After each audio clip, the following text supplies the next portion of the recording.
What is good, everybody? My name's Ethan. I'm your friendly neighborhood smoke man, and today we got something I really feel like we need to talk about.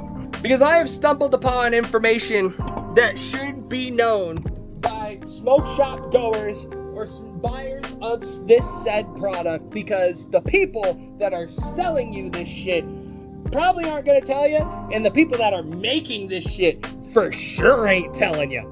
Today, guys,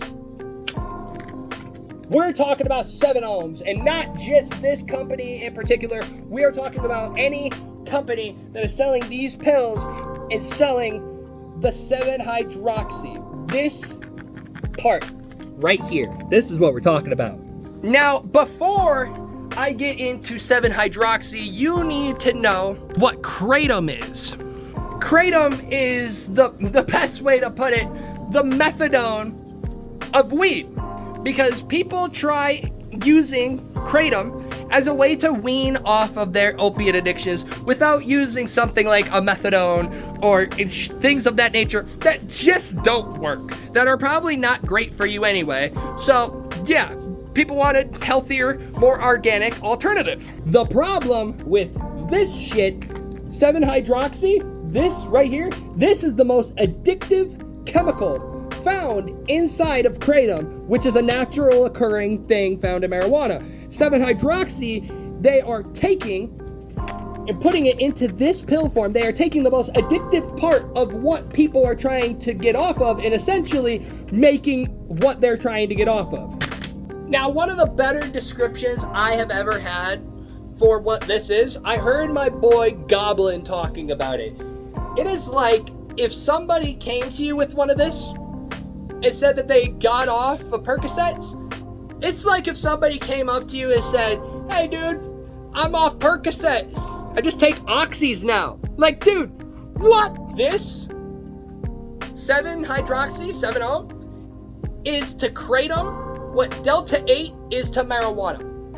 Let me explain. Because 7-hydroxy and Delta 8, they are synthetic.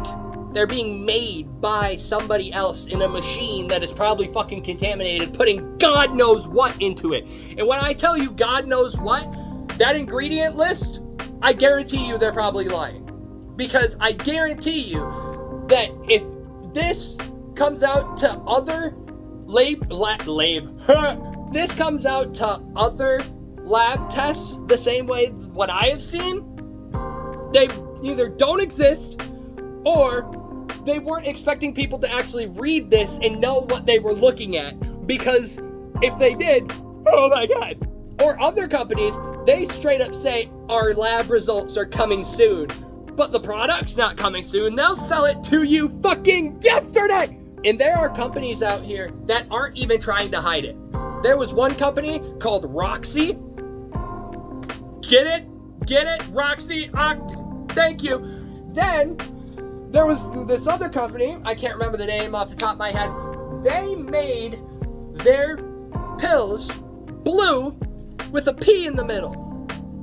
If you know your shit, you know what I'm talking about. If you don't, it just looks like a Percocet.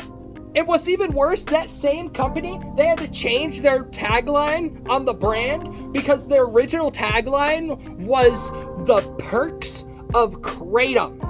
And one of the more egregious ones that I saw besides that one came from stoner legends themselves, Cheech and Chong. They have, I don't know if they still have it, they have a product on their website called Cosmic Ludes.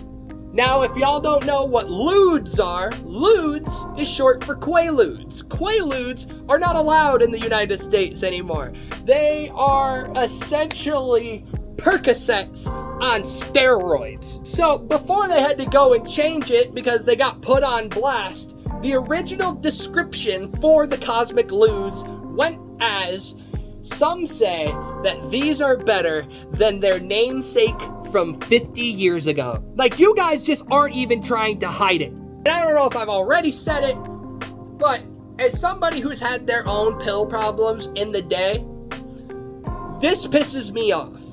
Because I know people that use kratom for said option and are probably using 7-hydroxy because all that we as sellers get told is it's like kratom, dude. But it's the furthest thing from it. It's the worst possible version of it. And it would be different, right? Because you're probably thinking to yourself, Ethan, is this just a problem that the company doesn't know about? No, the company knows about it. In fact, one of the founding members of the company are currently addicted to their own product and call it a monster. They know what they're doing. They know what they're doing.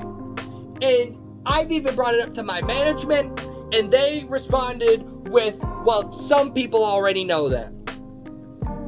More people are gonna know now because I won't let it fly. I have no right to refuse to sell for just buying a product. I don't. But what I can do is tell people what they're getting into, what they probably don't realize in the first place. Because I was already talking about this. If people go from oxys to kratom, or oxys to 7-hydroxy, it's not really gonna do much. You're practically just switching one out for the other, right? But let's say somebody starts trying 7-hydroxy because they really don't know shit, right? Where do they go next?